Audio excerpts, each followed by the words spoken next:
And so we do one for the after school, but we also do one inside school. And I'm going to have my partner, Des, tell about what you guys do at Godwin Middle School. Hi, I'm Des. I am currently getting my master's degree in social work at Western Michigan University.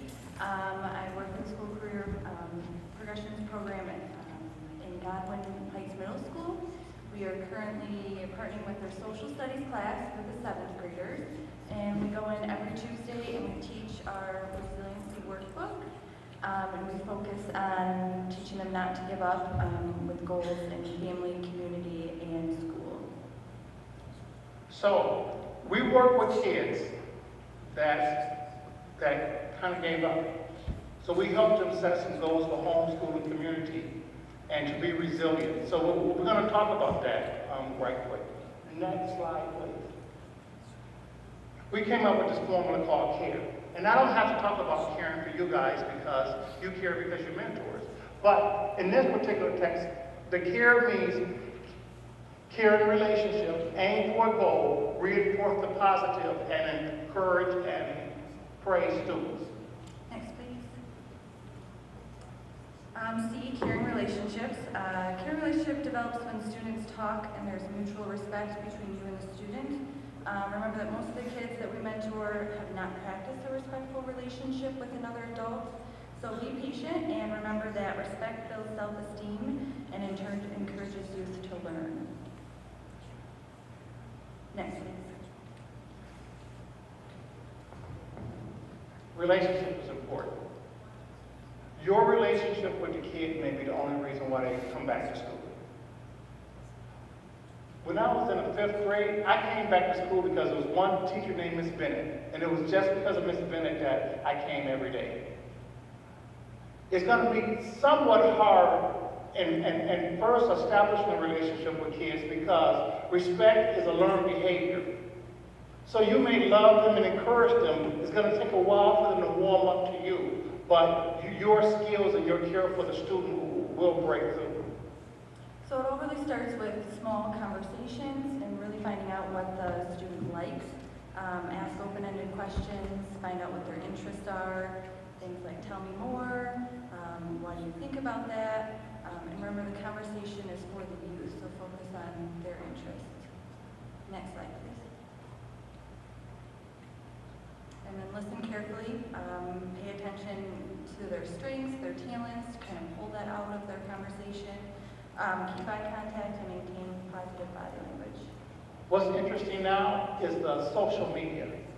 You really cannot establish a relationship over the internet. And that your relationship with the kid may be the only time they have one-on-one with an adult that helps them develop their skills. In general, social media is what drives kids. What you're providing that's different is a one-on-one, face-to-face relationship. That's going to take a while, and that by you encouraging the kid, that learned behavior of respect backwards and forward will develop, but it will take time. But your body language, you just expressing that you love them through your conversations is going to help. And it's going to have long-term, lasting effects. Next slide, please. You also want to give feedback to the students, restate what they said in a more positive way, share your own experiences when they are helpful, and try to connect their likes and their talents with a job or a career. Every kid have gifts and talents. Your ability to be able to listen to them and pull out some talents, pull out some positive behaviors, may be the first encouraging word they had all day. If a kid will tell you to the story and you can repeat that story in your own words, it will show the kid that you're listening to them, and that's how you will build a long-term relationship. Next slide, please. And then A, aim for a goal. You want to lead and help the student create a goal that is something that they want to improve on. Setting goals is important because it helps them focus their efforts, learn life lessons, and become successful. Imagine this. Some kids go to school every day and never have any goals. They just go because they're made to go.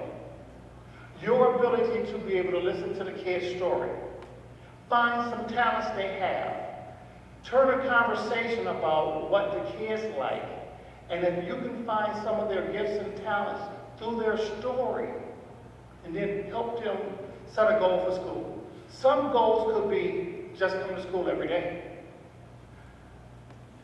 But the big deal is, if you go to school every day and you have no goals, and you just exist at school, it's going to be very hard.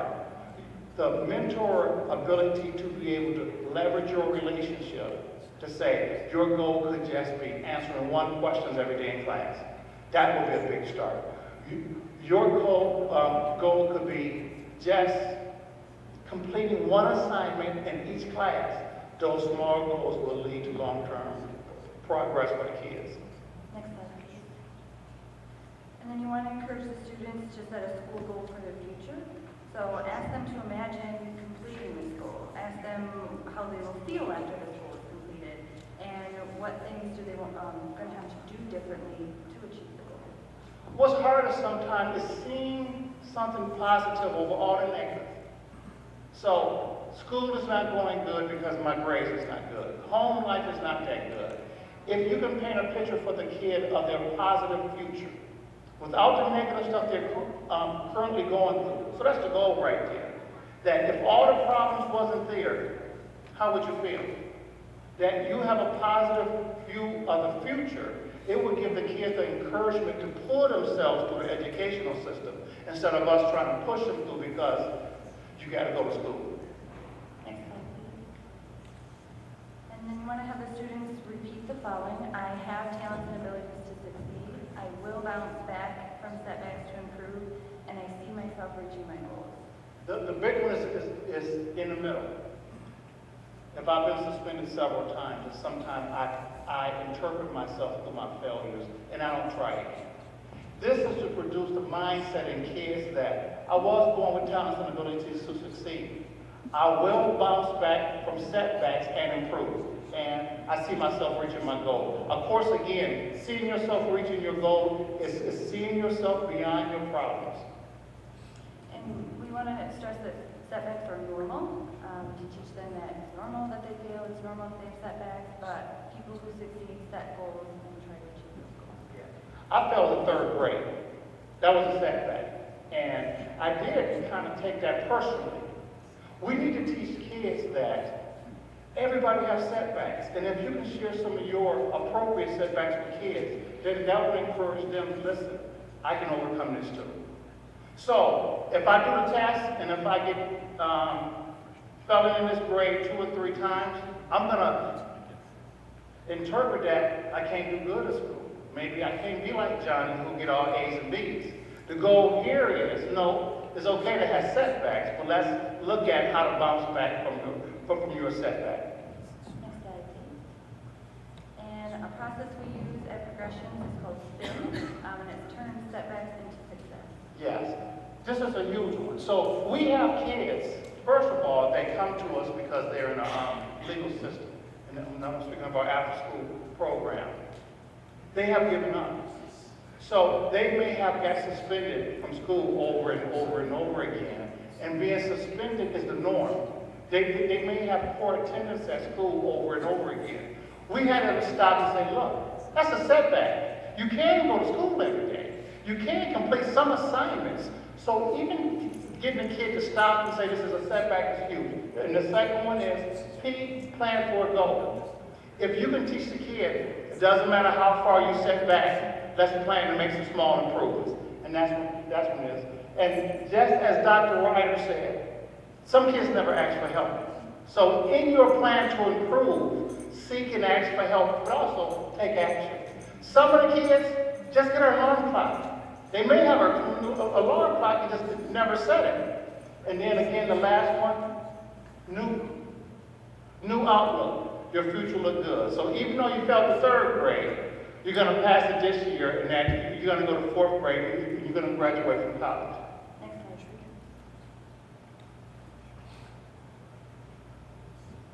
please. This is a process we take kids through. So stop and identify the setback. You can help the kids plan to improve. There's something you can do to improve. So this is just planning. Most kids don't plan. And ask for help and take action and then positive outlook. The opposite is what normally happens. I have a setback, no plans. I don't try to do any better, and then I accept I can't do this.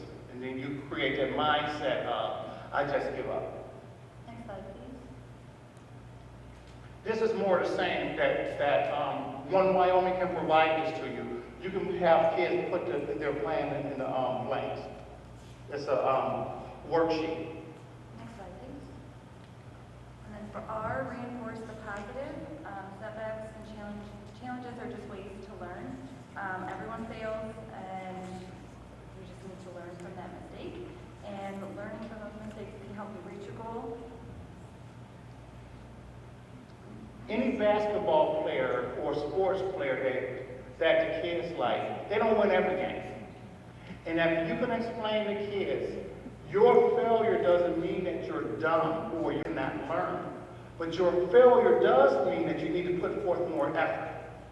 We have to get the kids with the frame of mind that failure is normal, but you planning to bounce back is very, very, was most important. Next slide, please. Then you want to focus on the students' positive, use positive language to reinforce their character and their attitude. Focus on their strengths, not their weaknesses. So discover what their strengths and abilities are, and it could be something as simple as making it to class on time. And ask them what strengths and abilities that they believe they have, and have them put it in that I have statement, I have these talents and abilities. There's something about school that every kid likes. It could be I just come to school and I hang out with Johnny. If you want to see Johnny, come to school more. Mine was Miss Bennett. All in the 6 hour, Miss Bennett would be here, so I went to school to see Miss Bennett. You have to find something that the kid likes and say, do more of it. If they're getting all E's, find one class they like. It could be art. Okay, let's try to get a C in art. You have to start someplace. But in your conversation with kids, if you can grab a hold of anything they like at school, now let's do more of what you like, and those small progresses will lead towards their long-term success. Next slide, please. And then you want to build upon their positive experience and what's already working for them. So that's not like, where did you get this strength from during these difficult times? What has helped you keep going despite your setbacks? And remind them that small changes lead to big changes. So we try to find something that they have overcome in the past. So if you have overcome, you didn't like the teacher, but you still passed the class. That's proof that you can pass a class.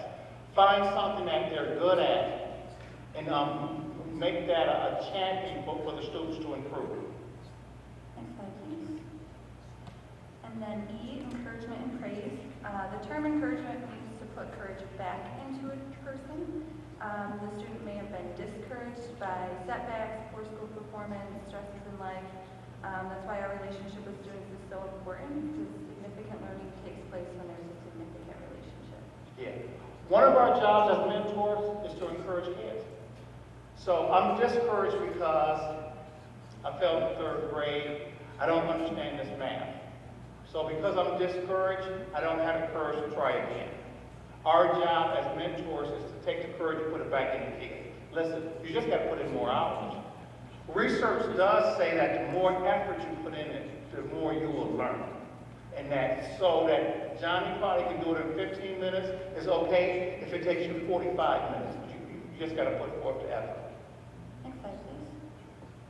So going on that, putting forth the effort to improve their school performance is really important to encourage. Things like you do have the ability to improve your grade, you do have the ability to learn with a tutor, you do have the ability to work with your teacher to complete assignments. Yeah. Students forget they have a power to do things positive. You're able to go ask for extra help. You're able to raise your hand one time in class. You are able to get to class on time. You are able to go to bed early and set your alarm so you can be to school on time. When they get discouraged, they forget all of their abilities. This part right here is just to say, there are small steps that you can take. that you probably will be a doctor, but you got to take small steps today. And that's really what that is. There's tons of help at school. Kids forget to ask for help. You are able to go ask the teacher, can I get a tutor? Next slide, please. And then you want to praise them for trying and putting forth that effort. Not as important, it's actually kind of a setback to praise for their talent, but to praise for the effort that they put towards something. You know, you ask the teacher for help. That's really good. You did a good job studying for your test. You improved your school attendance, and that was a good thing. So regardless of the outcome, praising for the effort is really, really important. Yeah. Research shows this. Because I get good self-esteem, it doesn't mean that I'm going to pass my class. But research does say good self-esteem prevents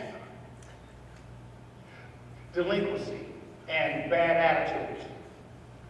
Our job here is to encourage the kids' effort. So you try. So this time you studied for 15 minutes, last time you studied for 5. This time you came to school 4 times this week. Last time you came to school 3 times. That effort of trying to do better is what you want to praise. Next slide, please. And then research shows that encouraging students to work hard and put forth effort will increase their ability to learn. And when students believe that their mind is like a muscle which grows with effort, they will increase their school performance. Yeah. In that research, Carol White teaches this. Don't praise kids for their talents and abilities. Praise them for their effort. So if I praise you because you got an A but you didn't study, I'm really setting you up for the future. When it's time to study, you won't study. If I praise you just because you was blessed and that you can do things easy, when it's time to buckle down and do things harder, you're going to be fearful. If you praise kids just for trying harder, just for putting forth an effort, that will reinforce the positive efforts and positive behavior.